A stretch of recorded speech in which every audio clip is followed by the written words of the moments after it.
Hello friends, good morning to all of you. जैसा कि आप सबों को पता है, करंट अफेयर्स में गैप हो जाते हैं कभी कभी, क्योंकि थोड़ा सा पर्सनल बिजनेस रहता है, आदमी बिजी रहता है। और दूसरी चीज़ है, हेल्थ भी अभी बारिश की वजह से थोड़ा अप्स एंड डाउन्स रहते हैं। तो आपको परेशान नहीं होना है। मैं 2 दिनों के करंट अफेयर्स लेके आया हूँ और ढेर सारे क्वेश्चन हैं इसमें। इससे पहले लूसेंट की भी सीरीज़, आपका टाइमिंग आपको याद रहनी चाहिए। 6 AM to 8 AM current affairs तो आता है। 9 AM पे लूसेंट रिवीजन आ रहा है। हिस्ट्री, ज्योग्राफी, पॉलिटी भी मैंने अभी शुरू किया है। 12 PM में जनरल साइंस आ जाएगा। ठीक है, प्रैक्टिस टाइम है 3 बजे के बाद। ओके, चलिए। तो इंस्टाग्राम, फेसबुक, टेलीग्राम का लिंक है। टेलीग्राम आपको ज्वाइन कर लो, क्योंकि इस पे जो है सारी PDF आपको एक साथ मिल जाएंगे। और हमें आप फॉलो कर सकते हो फेसबुक और इंस्टाग्राम पे। अपने सवाल पूछ सकते हो, जब मुझे समय मिलता है मैं जवाब देता ही हूँ। ठीक है, चलिए शुरू करते हैं। किसने विद्यार्थी विज्ञान मंथन 2021 कार्यक्रम का शुभारंभ किया? स्टूडेंट साइंस मंथन। अब इसे आप हिंदी में ही याद करो तो ज़्यादा बेटर है, क्योंकि ये लॉन्च किया गया है इसी टैगलाइन के साथ, विद्यार्थी विज्ञान मंथन। मंथन क्या होता है? जहाँ पे सब लोग मिलेंगे, बातें करेंगे, डिस्कस करेंगे उस पे, उस टॉपिक पे, उसे ही कहते हैं विद्यार्थी विज्ञान मंथन। तो ये शुरू किया है डॉक्टर हर्षवर्धन ने, और ये आपको पता ही है हमारे हेल्थ मिनिस्टर हैं।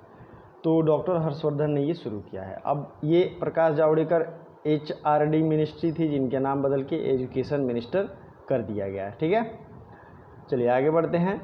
Vishesh dot code to win, Vishesh code to win पुस्तक का विमोचन किया गया। इनके लेखक कौन हैं? तो इनके लेखक हैं निरुपमा यादव। क्या नाम है? निरुपमा यादव। अब कई सारे पुस्तक लॉन्च हुए हैं, आपको याद रखना चाहिए जो जो लॉन्च हुए हैं और इम्पोर्टेंट बुक हैं। जैसे ये code to win Nirupama Yadav का किताब है, और ये पूछा जा सकता है आपके एग्ज़ाम में। ओके, बहुत ज़्यादा किताब लॉन्च भी नहीं हुए हैं, लगभग 4-5 किताबें। मैंने बार बार बताया भी है। PDF आपको जब मिलता है तो प्लीज़ रिवीजन किया करो। HDFC बैंक के MD एंड CEO कौन बने हैं? न्यू MD एंड CEO ये बने हैं शशिधर जगदीश, HDFC बैंक के। ठीक है, ये बैंकिंग के क्वेश्चन में ज़्यादा पूछे जाते हैं। किसने इस सहकार कॉपर ट्यूब NCDC चैनल को लॉन्च किया है? कोऑपरेटिव जो होते हैं, कोऑपरेटिव आप जानते ही हैं, कोऑपरेटिव्स की व्याख्या भी की गई है संविधान में। उसके लिए एक YouTube चैनल भी लॉन्च किया गया, जिसे कॉपट्यूब के नाम से जाना जाता है, NCDC। तो ये नरेंद्र सिंह तोमर ने लॉन्च किया है। क्वेश्चन आपके से 2 तरीके से पूछा जा सकता है, ये इंपॉर्टेंट है, भारत सरकार से रिलेटेड है। सहकारिता के लिए जो चैनल लॉन्च किया गया है उसका नाम क्या है? तो ये हो जाएगा सहकार कॉपट्यूब। ओके, और जो दूसरा है वो इसे किसने लॉन्च किया है? तो नरेंद्र सिंह तोमर। चलिए आगे बढ़ते हैं।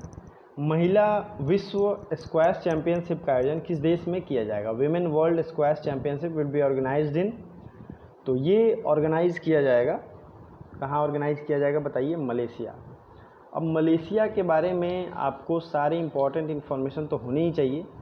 इसके अलावे आज मैं आपको पूरे अर्थ, उसके बाद एशिया महादेश के बारे में जो भी स्टैटिक GK के फैक्ट्स हैं सब कुछ रिवीजन कराने वाला हूँ।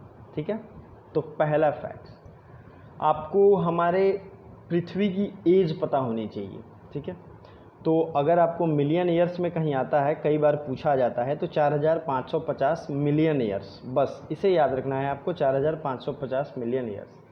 ठीक है, दूसरा है, बहुत बार ये भी पूछा जाता है कि कितने एरिए पे वाटर है और कितने पे लैंड है।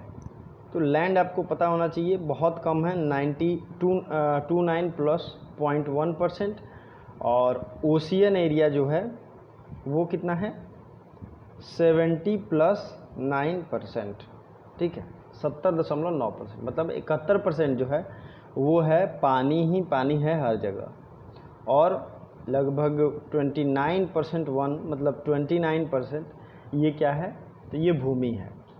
डायमीटर की अगर बात करें तो 2 डायमीटर होते हैं अर्थ के, प्लीज़ याद कर लो, अगर नहीं याद है तो नोट कर सकते हो आप लोग। मैं स्लो बोल रहा हूँ। 12,756 ये क्या है? इक्वाटोरियल डायमीटर, ये होता है इक्वाटोरियल। ठीक है, और पोलर क्या होगा, ये होगा पोलर, ठीक है, ये हो गया पोलर और ये हो गया इक्वेटोरियल। तो पोलर डायमीटर हो गया 12,713। अब आपको ये याद रखना है कि इक्वेटोरियल जो हमेशा है वो ज़्यादा होता है डायमीटर। अब चूँकि डायमीटर को आधा कर देंगे तो त्रिज्या या रेडियस होता है, तो ये तो जाहिर सी बात है उसका रेडियस भी अधिक होगा, तो इतनी समझ तो आपको होगी, ठीक है। और हमेशा इक्वेटोरियल ज़्यादा होगा। जैसे इक्वेटोरियल सरकमफेरेंस की अगर बात करें तो 40,077 किलोमीटर होगा, और पोलर सरकमफेरेंस की बात करें तो ये 40,009 किलोमीटर होगा। That's it. चलिए अगला पॉइंट देखते हैं, highest land point. Highest land point क्या है, ये है माउंट एवरेस्ट, 8,850 किलोमीटर, कहीं कहीं 48 भी देता है। आपको घबराना नहीं है क्योंकि हर साल 6 सेंटीमीटर ये बढ़ता है, ये अभी भी बन रहा है, इसलिए ये ग्रोइंग पीरियड में है। लोएस्ट लैंड पॉइंट, लैंड पे सबसे ज़्यादा लोएस्ट पॉइंट कौन सा है, तो ये है डेड सी। क्या नाम है इसका, डेड सी, जो कि है जॉर्डन और इजराइल के बीच में। मैंने कई बार आपको मैप में दिखाया है। ग्रेटेस्ट ओशियन डेप्थ कहाँ है, तो ये है Mariana trench in Pacific ocean. Pacific ocean में मारियाना ट्रेंच है, पैसिफिक में मतलब प्रशांत में मारियाना, ठीक है, मारियाना ट्रेंच है और ये पैसिफिक ओशियन में है। तो इसकी गहराई है लगभग 11,000 मीटर, 10,994 मीटर, ठीक है। चलिए आते हैं मैक्सिमम डिस्टेंस फ्रॉम द सन। मैंने एक दिन आपको कॉन्सेप्ट ये बताया भी था कि मैक्सिमम डिस्टेंस फ्रॉम द सन, हमारे पृथ्वी की सबसे ज़्यादा दूरी एक दिन होती है और एक दिन मिनिमम डिस्टेंस होती है। तो जिस दिन मिनिमम होगी जाहिर सी बात है गर्मी ज़्यादा लगेगी। इसको मैं ट्रिक से आपको याद करा देता हूँ। तो जिस दिन मैक्सिमम होती है उस दिन 152 मिलियन किलोमीटर होता है, और जिस दिन मिनिमम होती है उस दिन 147 किलोमीटर होता है, ठीक है। तो चलिए ये आपको दोनों चीज़ें याद होनी चाहिए। अब हम लोग देख रहे थे एशिया के बारे में। एशिया वर्ल्ड पॉपुलेशन का लगभग 60% यहाँ निवास करता है। कितनी खतरनाक बात है, 60% पॉपुलेशन यहाँ पे है। मैप आपके सामने है।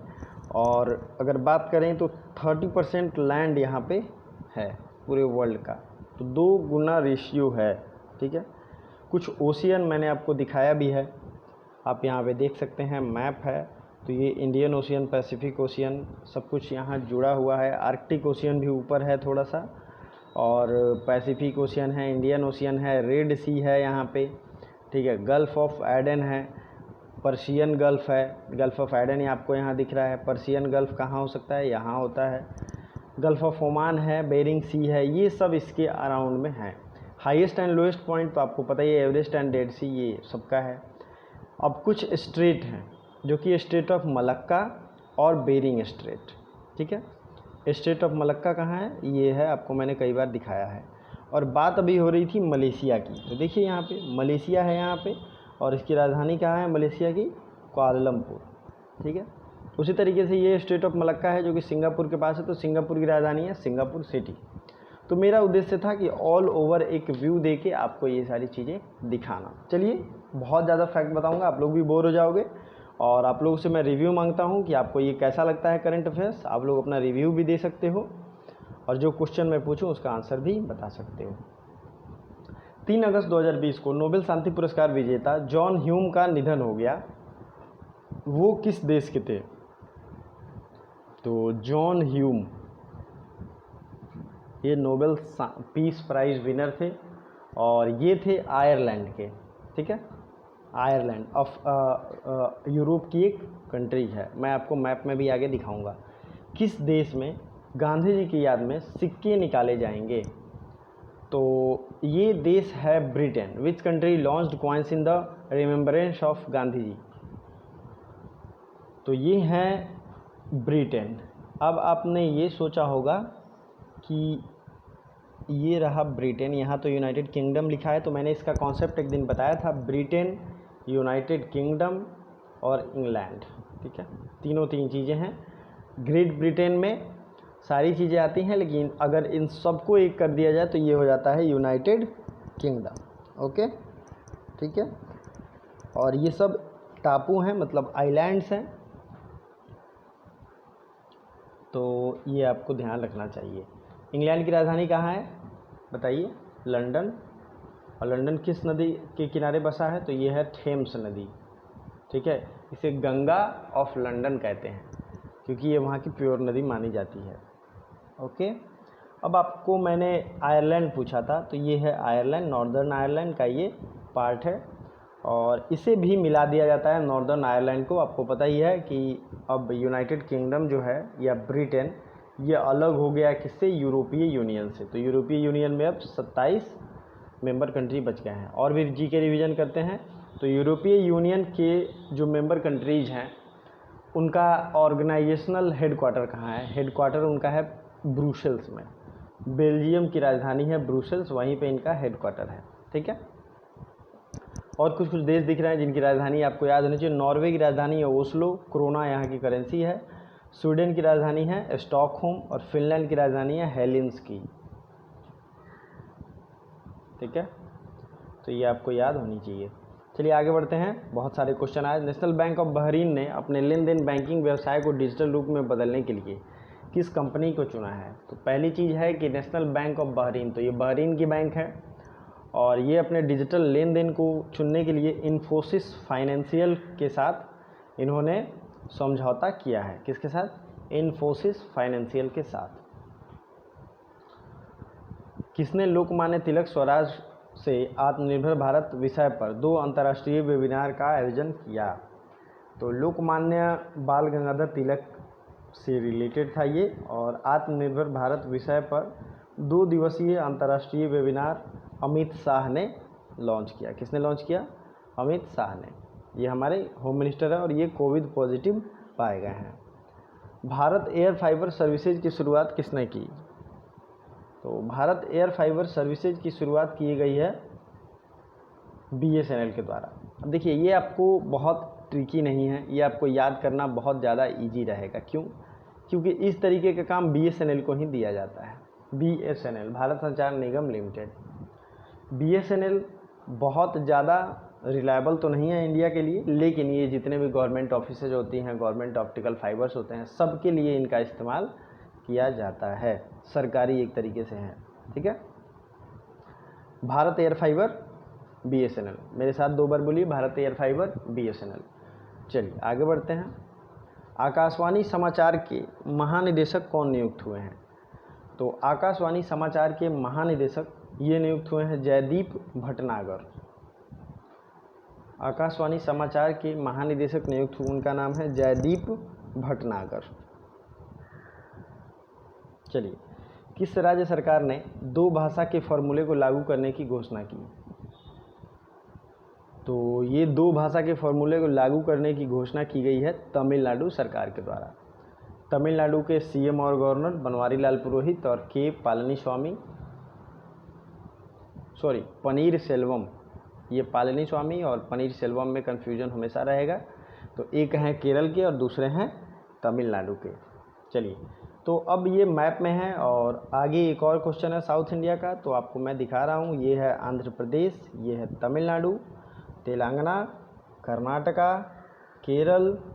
तो इन सब चीज़ों के इम्पॉर्टेंट फैक्ट्स मैं आपको बताऊंगा। जैसे जोग या गरसुप्पा झरना ये कहाँ है? तो ये है शरावती नदी कर्नाटका में। केरल की फेमस नदी का नाम क्या है? तो ये है, एक तो है पेरियार नदी, दूसरी है पाम्बा नदी, ठीक है। तमिलनाडु की अगर बात करें तो तमिलनाडु से आपको क्या क्या फैक्ट्स याद रख सकते हैं? यहाँ का सबसे बड़ा पोर्ट है चेन्नई पोर्ट और चेन्नई एयरपोर्ट भी है। अगर आपको याद हो तो चेन्नई पोर्ट का जो एयरपोर्ट है, हवाई अड्डा, उसका पूरा नाम क्या है? आप मुझे कमेंट करके बताओगे, ठीक है। इनका नाम कुछ अलग है, ओके। आंध्र प्रदेश ने 3 राजधानियां बनाने का फैसला किया है और ये तीनों राजधानी आपको नाम भी याद होना चाहिए, प्लस आपको ये पता होना चाहिए कि गवर्नर ने इसकी मंजूरी दे दी है, ओके। और उसके पहले आंध्र प्रदेश ने अपने लेजिस्लेटिव जो काउंसिल होता है उसको ख़त्म करने का भी प्रस्ताव पारित किया था, ठीक है। तो आंध्र प्रदेश के CM का नाम क्या है? YS जगन मोहन रेड्डी, ठीक है। और यहाँ के गवर्नर कौन होंगे बताइए? तो आंध्र प्रदेश के गवर्नर आपको कमेंट करके बताना है। अब रहा तेलंगाना। तेलंगाना की राजधानी अभी है हैदराबाद, और बेसिक फैक्ट्स आपको याद होंगे, ठीक है। तो आइए कुछ नेशनल पार्क्स हैं जो कि काफ़ी दिनों से रिवीजन नहीं किए गए हैं, उन स्टेट के हम लोग रिवीजन करेंगे। जैसे पिछली बार हमने आंध्र प्रदेश, तेलंगाना, कर्नाटका, केरल ये सब तो रिवीजन किया था, लेकिन कुछ बच गए हैं जैसे कि कर्नाटका। तो कर्नाटक का देख लेते हैं, और सिंगल नेशनल पार्क जिनके हैं आपको रिवीजन आज मैं कराऊंगा। तो कर्नाटक में Bannerghatta national park, Bandipur national park, Kudremukh national park, Nagarhole national park, अंशी नेशनल पार्क, ठीक है। प्लीज़ नोट कर लीजिए, राइटिंग थोड़ा जल्दी में स्क्रीन पे रहता है इसलिए ऐसा होता है, ठीक है। अगला जो है आपको मैं सिंगल वाले जितने भी जहाँ पे सिर्फ एक नेशनल पार्क है, तो सिर्फ बिहार में एक है वाल्मीकि नगर, गोवा में कौन सा है भगवान महावीर या Mollem national park, Betla national park कहाँ है तो ये है झारखंड में, केबुल लामजाओ नेशनल पार्क कहाँ है तो ये है मणिपुर में, इंटांकी नेशनल पार्क कहाँ है तो ये है नागालैंड में, ठीक है। खांगजेंगजोंग नेशनल पार्क कहाँ है तो ये है सिक्किम में, ठीक है। दुधवा नेशनल पार्क कहाँ है तो ये है उत्तर प्रदेश में, ठीक है। अब देखिए आपको कुछ इंटरेस्टिंग फैक्ट उत्तराखंड के बारे में जाननी चाहिए। उत्तराखंड के जितने भी नेशनल पार्क हैं वो आप प्लीज़ नोट कर लो, पेन और पेपर लेके बैठा करो, जो भी इंटरेस्टिंग फैक्ट लगते हैं लिख लोगे तो आपको अगली बार जब मैं बताऊंगा तो ऑटोमेटिक आपकी रिवीजन भी हो जाएगी और बहुत ज़्यादा आपको परेशान भी नहीं होना पड़ेगा। तो ये उत्तराखंड का नेशनल पार्क है गंगोत्री नेशनल पार्क, ठीक है। Govind Pashu national park, Jim Corbett तो आपको याद होगा, नंदा देवी नेशनल पार्क और Rajaji national park, valley of flower national park, ठीक है। ये सब नेशनल पार्क आपको याद रखने चाहिए। चलिए आगे बढ़ते हैं। किस राज्य में ई रक्षाबंधन कार्यक्रम शुरू किया गया था, और ये मैंने बताया था क्या है, ये साइबर सिक्योरिटी के लिए लॉन्च किया गया है। तो ये लॉन्च किया गया है आंध्र प्रदेश के द्वारा। विश्व स्तनपान सप्ताह मतलब ब्रेस्ट फीडिंग वीक, तो ये है 1 से 7 अगस्त तक विश्व वर्ल्ड ब्रेस्ट फीडिंग वीक। ये कब है 1 से 7 अगस्त, ओके। अगला है किसे इंग्लैंड के फुटबॉलर ऑफ द ईयर पुरस्कार से सम्मानित किया गया है। तो इंग्लैंड के फुटबॉलर ऑफ द ईयर बनाए गए हैं जॉन हेंडरसन। क्या नाम है इसका, जॉन हेंडरसन। तो ये क्वेश्चन का आंसर आप लोग समझ चुके हैं, जॉन हेंडरसन होगा footballer of the year in England, okay. अब आते हैं अगले क्वेश्चन की तरफ। सियासत में सदस्यता पुस्तक का विमोचन किया गया, इस पुस्तक के लेखक कौन हैं। तो आज के दिन ही आपको 2 किताबें मिल गई, एक निरुपमा यादव की थी कोड टू विन, ठीक है, विशेष कोड टू विन, और दूसरा है विजय कुमार चौधरी का सियासत में सदस्यता, ठीक है।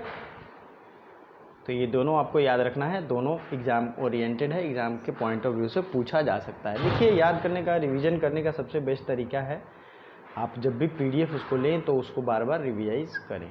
चलिए, किस राज्य सरकार ने इंदिरा रसोई योजना शुरू की है। ये पुराना क्वेश्चन है और ये राजस्थान सरकार ने शुरू किया था। रिवीजन के लिए हमने भारत के जितने भी रेंज हैं या पर्वत श्रेणी हैं उनको रखा है। अरावली पर्वत श्रेणी राजस्थान से में है और राजस्थान की ये स्कीम है, तो आपको ज़रूर याद रखना चाहिए। माउंट आबू, ठीक है। अब बात करते हैं राजमहल हिल्स। यहाँ देखिए राजमहल हिल्स कहाँ है, तो यह है नॉर्थ ईस्टर्न इलाका में। आपको ये अगर क्वेश्चन आता है वेस्ट बंगाल तो वो भी मार सकते हैं, अदरवाइज वेस्ट बंगाल के आगे का भी स्टेट में ये पड़ता है, ठीक है। अब आपसे क्या पूछा जाता है, अजंता, बालाघाट, महादेव रेंज ये सब महाराष्ट्र में पड़ते हैं। हरिश्चंद्र रेंज कहाँ है, महाराष्ट्र में है। विंध्य सतपुरा ये मध्य प्रदेश में भी है, ठीक है। तो ये आपको याद रखना है। सबसे इम्पोर्टेंट साउथ इंडिया का पूछा जाता है। साउथ इंडिया की सबसे ऊंची चोटी है अन्नाईमुड़ी, और ये अन्नामलाई पर्वत जो है उसकी चोटी है सबसे ऊंची। ठीक है, तो आपको ये याद होना चाहिए कि कौन किसकी सबसे ऊंची चोटी है। ओके, तो अन्नामुड़ी। दूसरी सबसे ऊंची चोटी है दोदा बेटा, इसकी ऊंचाई है 2637, मतलब जो दूसरी है उसकी है 2637 मीटर, और जो पहली है उसका है 2695, ठीक है, मीटर। तो दोनों चीज़ें आपको याद होनी चाहिए। और ये जो छोटे छोटे पर्वत श्रेणी हैं जैसे वरुसनाड़, पालनी, सिरुमल्लाई, पंचमल्लाई, सेवरॉय, जौड़ी, नागरी, पालकोंडा, तो अगर आपको लाइन से ये याद हो जाता है तो आपको यूपीएससी के एग्ज़ाम में दिक्कत नहीं होगी। ठीक है, मैंने कई बार दिया है और ये पूछा जाता है सीरीज से, उत्तर से दक्षिण या पूरब से पश्चिम पूछ दिया जाता है। ठीक है, मैंने बताया था वेस्टर्न घाट को ऊपर के हिस्से को क्या कहते हैं, कोंकण तट, और नीचे के मालाबार तट। इसी तरीके से ये ईस्टर्न घाट को ऊपर नॉर्दर्न सरकार और नीचे वाले को कोरोमंडल तट कहते हैं। ठीक है, कोरोमंडल तट, तो आपको ये याद रखना चाहिए। जगुआर लैंड रोवर के नए सीईओ कौन बन गए हैं, तो ये बन गए हैं थियरी बोलोर। आप याद रखिए जगुआर बोलोर नए सीईओ का पता चल जाएगा। ठीक है, चलिए आज के लिए मैं आपको बहुत इंटरेस्टिंग क्वेश्चन देने वाला हूँ। आपको उस क्वेश्चन का राइट आंसर देना है। मैंने कई बार बताया भी है। भारतीय वायुसेना के पश्चिमी वायु के कमान के प्रमुख बन गए हैं Vivek Ram Chaudhary, air command chief in western air command, तो ये बन गए हैं विवेक राम चौधरी। चलिए अगला क्वेश्चन है, किस राज्य सरकार ने अग्निशमन सेवा ऑनलाइन पोर्टल लॉन्च किया है, तो अग्निशमन सेवा ऑनलाइन पोर्टल लॉन्च कर दिया गया है उड़ीसा गवर्नमेंट के द्वारा। उड़ीसा के सीएम है नवीन पटनायक, गणेशी लाल यहाँ के गवर्नर हैं। और उड़ीसा के जो भी नेशनल पार्क हैं, वीडियो को पॉज कीजिए, अपने मेमोरी बेस्ड, कहीं से चीटिंग नहीं करनी है। वहाँ से उड़ीसा के सारे नेशनल पार्क को आप लाइन से लिख के मुझे कमेंट में कमेंट करें। ठीक है, और उड़ीसा का जो बीच है, क्या नाम है इसका, चंद्रभागा बीच, इसे इंटरनेशनल सर्टिफिकेट मिला है। दूसरी चीज़ है कि उड़ीसा का गहीर माता बीच एक है। यहाँ ओलिव रिडली टर्टल अपने मतलब बच्चे देने के लिए फेमस है, मतलब एग्स जो होते हैं ना टर्टल के, वो वहाँ पे सबसे ज़्यादा वर्ल्ड फेमस है। अगला है राष्ट्रीय खेल पुरस्कार 2020 के लिए पुरस्कार चयन समिति के अध्यक्ष, सिलेक्शन कमेटी बनी है एक खेल पुरस्कार के लिए, उसके हेड हैं मुकुंदकम शर्मा। ठीक है, और दोस्तों मैं आज से सोच रहा हूँ कि हाफ मंथली जो मैं करंट अफेयर्स लाता हूँ उसकी जगह पे मैं करंट अफेयर्स अब 1 to 7 डेज़ का ले आऊँ। जैसे कि एक सप्ताह का करंट अफेयर्स रिवीजन, जो कि 20 से 30 मिनट का होगा, सिर्फ करंट अफेयर्स होगा और वो आपका रिवीजन भी हो जाएगा। अगर आपको ये पसंद है तो मुझे कमेंट बॉक्स में ज़रूर बताएं। 1 से 7 तारीख का करंट अफेयर्स में लेके रिवीजन आऊँगा, और फिर 7 से 14, इस तरीके से 14 से 21 और 21 से 28, और फिर फाइनल में अगर आप लोग डिमांड करोगे तो मंथली भी लेके आऊँगा। अदरवाइज इस तरीके से रिवीजन भी साथ में होता चलेगा। किस देश के वैज्ञानिकों ने शुक्र ग्रह पर सक्रिय ज्वालामुखी की खोज की है, तो शुक्र ग्रह पे मतलब ये ऊपर पृथ्वी की बहन जिसे कहते हैं सौरमंडल में, तो उस पर स्विट्ज़रलैंड के वैज्ञानिकों ने ज्वालामुखी की खोज की है। ठीक है, ज्वालामुखी। अगला है, भारतीय रेलवे ने डॉक्टर और मरीजों के बीच में संवाद स्थापित करने के लिए कौन सा रोबोट बनाया है, तो इस रोबोट का नाम है रक्षक। क्या नाम है, रक्षक रोबोट। VVI क्वेश्चन है, आपको ये याद रखना चाहिए। आपके लिए कमेंट का क्वेश्चन पता है, उड़ीसा के जितने भी इम्पोर्टेंट नेशनल पार्क हैं सबको लाइन से कमेंट बॉक्स में कमेंट करिए। और लास्ट तक देखने के लिए दिल से धन्यवाद। Thank you so much.